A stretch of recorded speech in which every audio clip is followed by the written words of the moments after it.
Just go ahead and do this. All right. Hello and welcome, everybody. Thank you so much for joining. This is the commuter session for John Carroll University's Day of Celebration. We hope that you're all having a great day so far. My name is Adam Parliament. I'm one of the Assistant Directors of Enrollment at John Carroll University. So I work with incoming students and reviewing applications. So I'm sure I've met or spoken to a bunch of you. But really, I'm just kind of here to answer any admissions-based questions or anything. But I will let Kyle take over as he's really kind of spearheading the whole day. So Kyle, take it away. Uh, Good afternoon, everyone. My name is Kyle Odell. I'm the Senior Director of our Office of Student Engagement.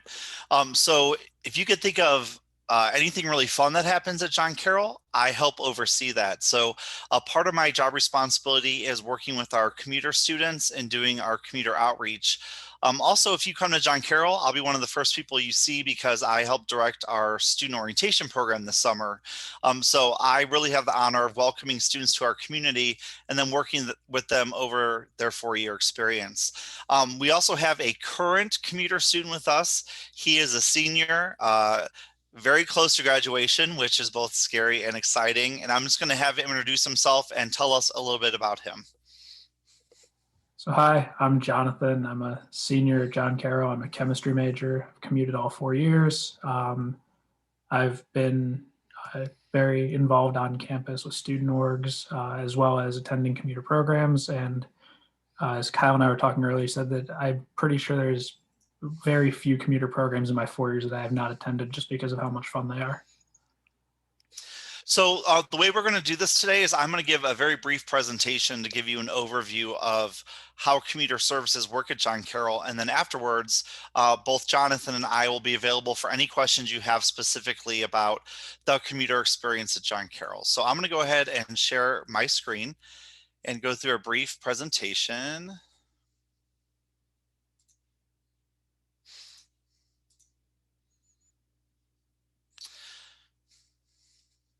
So just one thing to get out there right away is we do about 4 to 5 different commuter programs a month that are really purely just social in nature.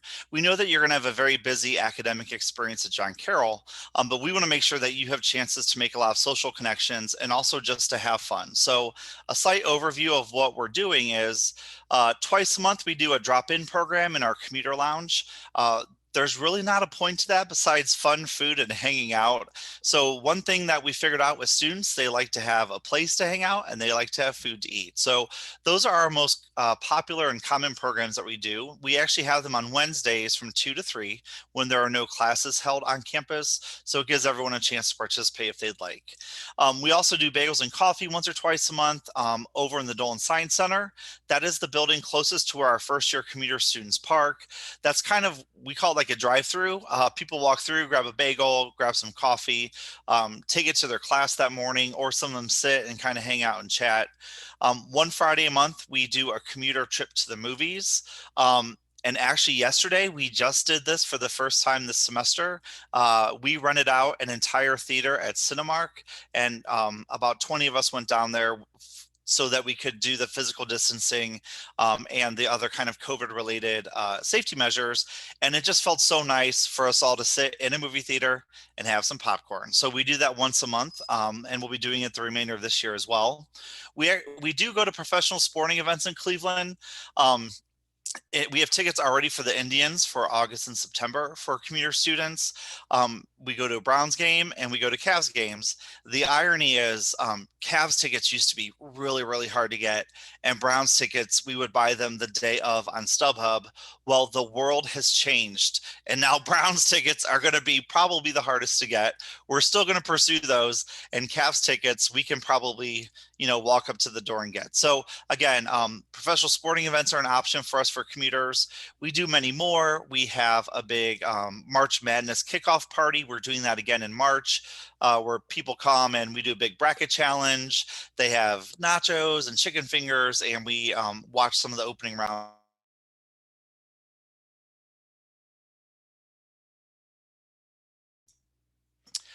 We also have a Oscar marathon where we watch the Best Picture nominees at a local theater.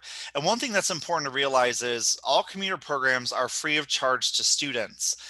So everyone pays a student activity fee. That is where we get our budget for the commuter student initiatives. So all the events are free of charge to you. For most of the events, students do provide their own transportation. And if an event is downtown, we also provide rapid passes.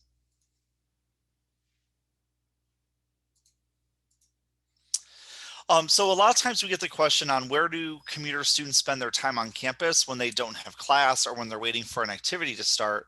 One of the biggest places is we have a commuter lounge in the student center. Comfortable furniture, there's some computers in there, there's a TV, some study tables, a microwave. Lots of napping takes place in there, as well as a lot of the events that we offer. Computer labs are also a really good place to hang out. I think that commuter students are pretty efficient with their time in terms of doing work for class when they have a 15-minute gap. So there's several computer labs across campus. The library is where many students hang out, both those who commute as well as those who live on campus. There's a big lab, the study rooms. We have our big learning commons where tutoring takes place. There's individual tables. We have a relaxation room with a massage chair in there. So the library also is a popular place to hang out. And it's also right by where the freshman commuters park. We have an Einstein Brothers Bagels on campus and a little local restaurant called the In-Between. So those are also frequent study locations. And then once you get used to campus, you'll see in the academic buildings, there are several tables, chairs, and couches for students to really study comfortably. And that's something you'll just see these little nooks and crannies with comfortable seating where you kind of claim, and that's where you work on your homework. I also like to point out to commuters that they are more than welcome to eat in the dining hall. They're more than welcome to eat in any of the spaces we have on campus. We actually have some very specific commuter meal plan options that only students off campus can get. Several meals a week where you'd be able to eat in the dining hall, which is all you can eat, with a whole bunch of different options. There's also several places that are more grab and go, so you can grab something between classes, such as coffee or some chicken fingers or something simple. And you do not need to have a commuter meal plan. You also can use just cash and credit, or even just load some money on your John Carroll ID. And one thing that I want to tell you is I have a son who's a freshman at John Carroll, and he is actually a commuter. And the fact of the matter is this whole experience is waiting for you. You just need to say yes to some things. So I do want to use my son as an example. He actually joined a fraternity his first semester. And right now he has a job in our recreation center. He also works with our programming board to help put on our weekly trivia events. He has a position on the interfraternity council. So if you want to be involved and be fully engaged in campus, a lot of it is just showing up and saying yes to things. So you're going to get a lot of invitations from our Office of Student Engagement, from the Center for Services Social Action, from campus ministry, from our recreation sports offices. Those are all available to you. I always tell the commuters, really the only thing that you would not go to are things that are happening in the residence halls by like the resident assistants for the students who live on campus. But I'll be honest, we have more fun programs than they do. And a lot of times we'll see some residential students stopping by our events because they tend to be very laid back and low key. And again, we just want to provide space for the commuters to connect with each other and just have some fun. So that is my brief overview of what we do with the commuter students. The main message is 4 to 5 programs a month specifically geared for the commuter students. And often all you need to do is reply to an email and say, yes, I would like to participate. So that's kind of my overview and perspective. Adam, I don't know if you have specific questions that you would like us to answer, if you would like Jonathan to just kind of give an overview of his perspective. Yeah, absolutely. Thank you so much, Kyle. And I think as you guys can see, we work really, really hard to make sure our commuter students feel as though they are the absolute seamless part of John Carroll. There's no division, and they have so many things to do. A couple of our students that I work directly with are commuter students, and they literally always talk about all the different programming and events and things that they have to do. So I would actually love to hear from Jonathan. maybe just about your commuter experience personally. Like, how has this journey been for you? Because you are a senior, you've been doing this for a while, and maybe just touch on some of the favorite, programs, initiatives, things that you've been a part of as a commuter student. Yeah, so for me, it's really been no different than just being a normal student from that standpoint. I hear from a lot of my friends about that have lived on campus, the like RA meetings and stuff, and being a commuter is really nice because the closest thing you'll have to an RA meeting is your parents getting mad at you for something, which like I doubt happens very often at this point. Um, so like really like the programs we have, they're just really fun programs. It's meant to provide this environment where we can be really relaxed despite like some of the stresses we encounter. And like as similar as programs might seem, no two programs are really the same. Like you'll have some commuter programs where there's like maybe 10 people at a time that are present, and it's just this like small group of people that you're really close with. You'll have other programs where the commuter lounge will be so overpacked, like people are sitting on top of each other. Um, and off-campus programs are amazing, much better than the ones I've heard of from people that live on campus. Like Kyle said, we go to sporting events pretty much as often as we can. And I think I've heard from like my friends who are residents of maybe like one or two programs a year where they go to sports events. And it's like sometimes we have like one a month. So it's been a really, really amazing experience. And I'm really appreciative for all the opportunities it's presented to me. Jonathan, can you talk about stuff you might be involved in on campus outside of class?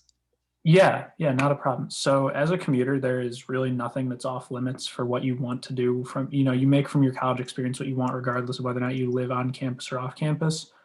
So for me personally, I was president of a student org for 2 years. I worked directly with a friend of mine who started a student org. I was on that student org's board for a year.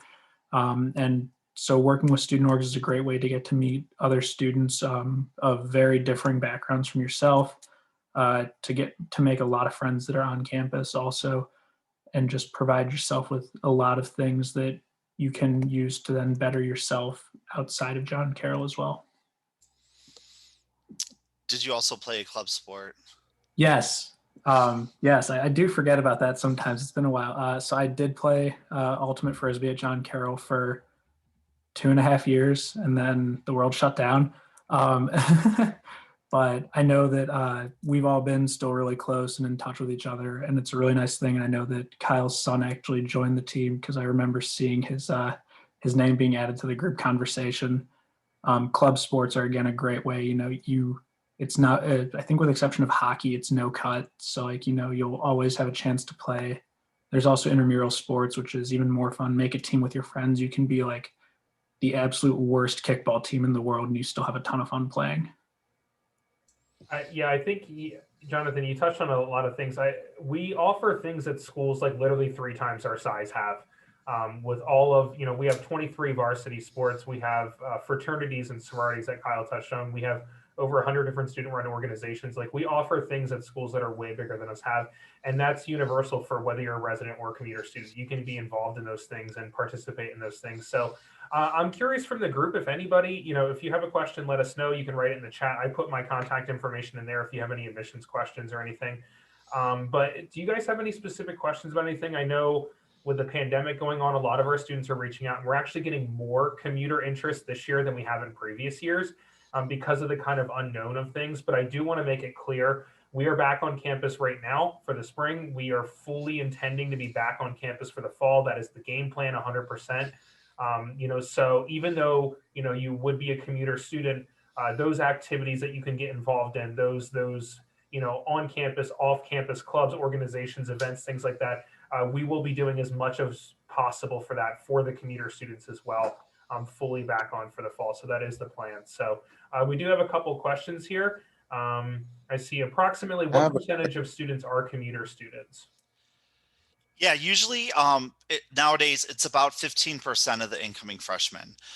So John Carroll used to be very, very heavily residential with very low single digits commuters, but just over time with people's situations, we see about 15% in a normal year who are commuting. But the kind of nice thing is you go to class, and then once you go to class, like no one knows like who's a residential, who's a commuter. You're doing stuff together. Exactly. But yeah, normally it's about 15%, I would say. I saw that Aaron had a question. You raised your hand, Aaron. Oh, yes, I did. I have a question for Jonathan. Since you commuted all 4 years, how was your, I don't, if you don't mind sharing this, how was your academic success? Was it good? Was it bad? Was it okay? So for me, I mean, my parents have always been firm believers that academics come first. Like that's been instilled in me since, middle school and everything. But commuting, it's one of those things like you make of it what you want. Don't think that like you put the time towards your academics, and like the like trade-off with college is that like your professors aren't going to look at you like your high school teachers may have looked at you and it's like, hey, you're not doing well, you need to improve. So it's like you really have to take that responsibility upon yourself. For me, it's been just a matter of putting in the work. My freshman and sophomore year, I was basically in the library most nights until about 11:30, which is like something really nice that you can do. Because I think libraries open until I think 2 a.m. most nights. Okay. And so like there's nothing that you, as a commuter, the only place you don't have access to without someone else letting you in is the dorms. So like you want to go sit in one of the computer labs till it closes because you need to use the school computers, go for it. Like, you want to sit in the library, do your research there because it's quieter. I've done that so many times just because it's sometimes just what you need is that like guaranteed quiet environment. So I think that for me personally, it's been really great. And I think that if you have the discipline for it, it's a perfect situation. Okay. Yeah, thank you. Because I've been commuting since my senior year, my whole senior year of high school. So I just wanted to know. Thank you very much. And to kind of jump off that, we do offer tutoring for classes, and tutoring is free. So if you do need additional assistance or heavy workload or whatever, you can go and ask for that tutoring, sign up for it, and you can get that tutoring for free that we offer. I see another one of the questions is, what time do activities usually happen, like groups, clubs, events, things like that, for commuter students? So the events put on by commuter services are almost often during the day because that's when we know a lot of commuters are on campus. The exceptions to that would be like a professional sporting event because those happen on nights or weekends. We have an upcoming trip to the Cleveland Art Museum that will be on a Saturday. We also are doing a commuter meetup and hike with a picnic lunch. That's also going to be on a Saturday, but the actual main events we do are usually during the workday per se during the week. In terms of student organizations, they're kind of all over the place in terms of when they do activities and times. We have usually between 80 and 90 different organizations functioning at a time. So those kind of vary all over the place. And then if student engagement, if our programming board puts on really big events, those are usually Thursday and Friday nights and Saturday, like afternoon, evening. So there's some during the day, and there are some in the evenings and weekends as well. It's a mix. I just included a link, everybody, that takes you to the different types of involvement, clubs, organizations, activities, all that kind of stuff that we have. So you can check that out if you would like. We got another question of, if you were a commuter student, would you be able to switch? So I don't know if you want to touch on that. Kyle, Yeah, or I if you want mean, me to. it's a lot easier to start as a commuter and become residential than to sign a housing contract and try to become a commuter. So starting as a commuter is a little bit easier than the other process because there's a lot less formalities that are coming into play. Yeah, it's definitely possible. You can, but as Kyle said, it's a little bit more tricky if you go from the other way. And then Jonathan, question for you. How far do you drive? So for me, it's 20 to 30 minutes, depending on traffic. Sometimes it's less than 20 if I get all green lights. But like, I think I'm not great with distance. I don't really pay attention to the odometer about it, but I think I'm like roughly 8 miles away from the campus. So it's like not terrible. And I mean, I'll tell you, my son drives 30 miles. We live Yeah. down in Cuyahoga Falls by Akron. So we live 30 miles away. So it's, I mean, it's a commitment, but like last night after classes, he hung out with his friends, got home at 11 o'clock at night. He's actually going up to campus today to hang out with his friends. So I mean, I will say he's like a poster child for commuter students right now in terms of getting involved, but he's loving it. And the driving hasn't been that much of a barrier, even with the snow that we've been experiencing. So again, he has decided that's important for him to be really involved in campus, and he is making that work. And it's nice to see. And another really great benefit for how you get to know people and everything is the fact that as a commuter, you have a car that is really, really close to the campus. Even if you're parking in the freshman lot, which is just right across the street, majority of freshmen and sophomore during the rest of the year have to park in the annex lot, right? Is that still a thing? Yeah. And that is all the way on Green Road, if you're familiar with the campus. So like to walk there is a pain in the butt, especially when it's cold and the shuttle isn't always on time. So it's like, you really got to time it. But like you have a car right there, your friends will want to go somewhere. It's like all of a sudden you become like the person to go to. So it's a really great way to get to have more time with your friends off campus because you have that resource available to yourself really, really quickly. One, I've been working with commuters I've been John Carroll for 17 years, and I've been working with commuters for probably about 10. There are also situations where the students are tired of their roommate and tired of being in a residence hall, and they come over and hang out at their commuter student friend's house because it feels kind of normal, or they have a cookout. So commuters also hang out with residential students. Like one of the things my son does is he goes to one of the halls and they play spike ball in a lounge with the residential students. So friendships also always form between the commuters and the people on campus, and they kind of utilize each other for like breaks, or if they just need to get off campus for a little bit. But once you're part of the community, that all kind of like blends together. Yeah, guys, you've asked great questions, and I think we've really touched on a lot of the topics and kind of thought processes and everything. So I just want to let everybody know moving forward, if you ever have questions about anything, it doesn't stop here. You can reach out to myself. You can reach out to Kyle. We can connect with you. Yeah, commuters at JCU, that you can directly connect with him. So anytime you have questions about anything throughout the process, just let us know. We're happy to answer those questions for you. If you ever wanted to, at least on our end or Kyle's end, get connected with a commuter student as well, to have a conversation, or I have a follow-up question, we're happy to do that for you. So, we'll make it your experience and, help you as much as possible. So just wanted to ask any last second questions, thoughts, ideas, anything like that, anything you're curious about? Jonathan, since you're about to graduate, what would be some advice you have for incoming freshmen? So some great advice. One, go to office hours.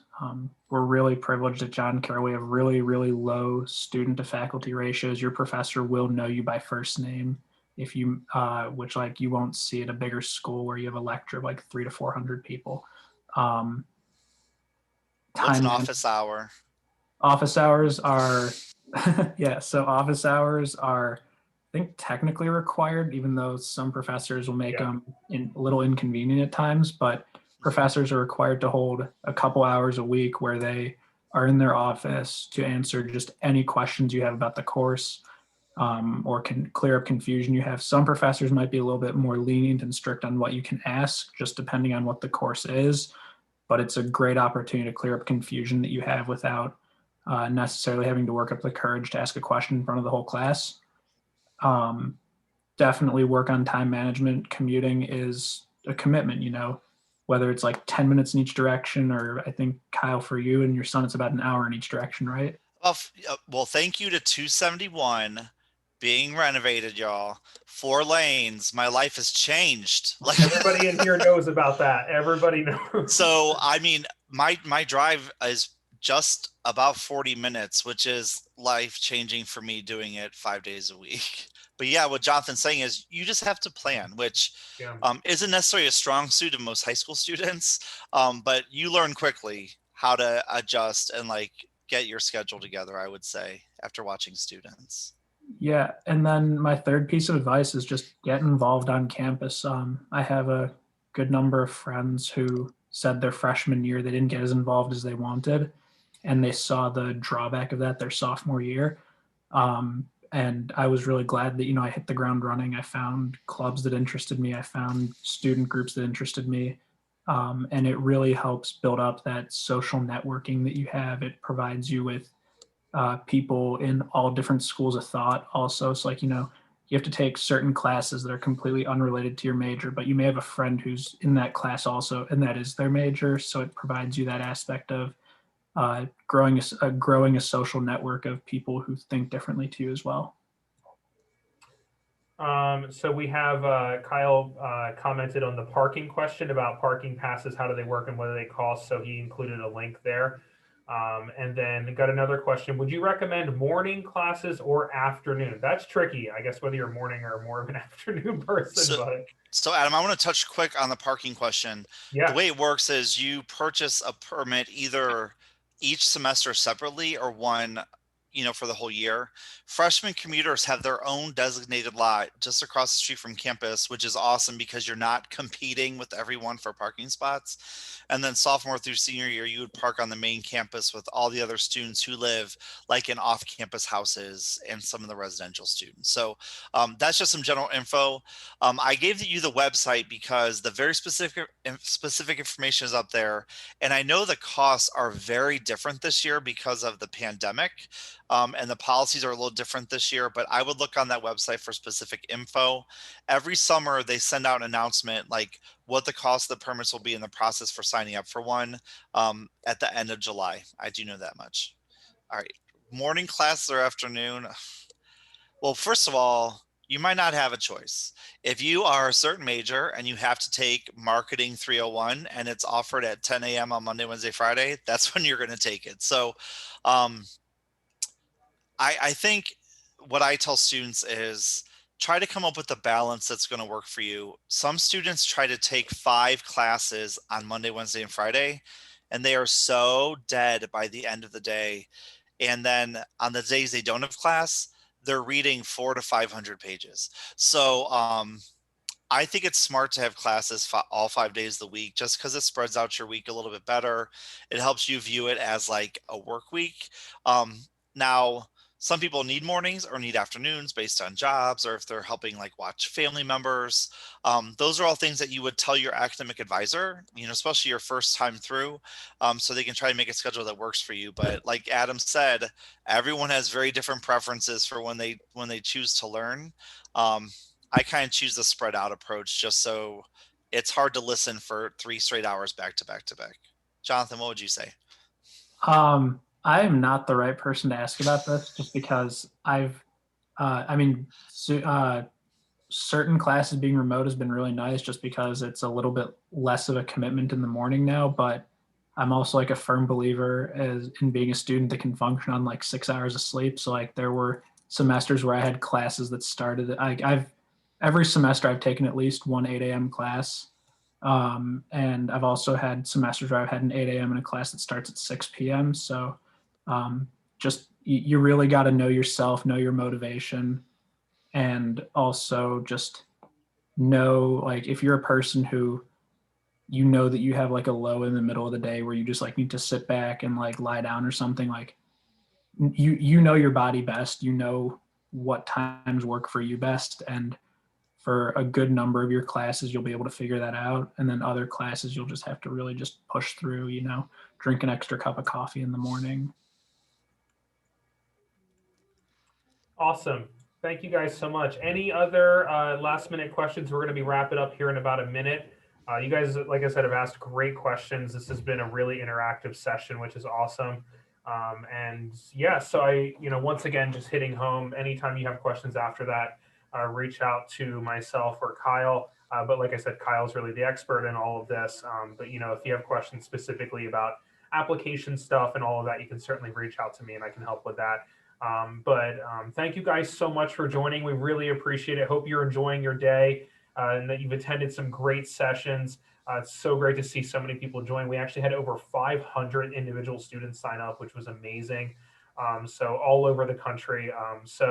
Obviously you guys are more local. You understand what we do here and how we do things and our relationship with Cleveland and just the whole area. It's really amazing. And we have an incredible group of commuter students. So hopefully you guys will be a part of that next group. So any other questions in the future, let us know. We're happy to help however we can. But other than that, Take care, everybody. Have a great rest of your day and enjoy the rest of your senior years. And hopefully we'll see you on campus next year. Bye-bye. Take care. Take All care. right, see you guys.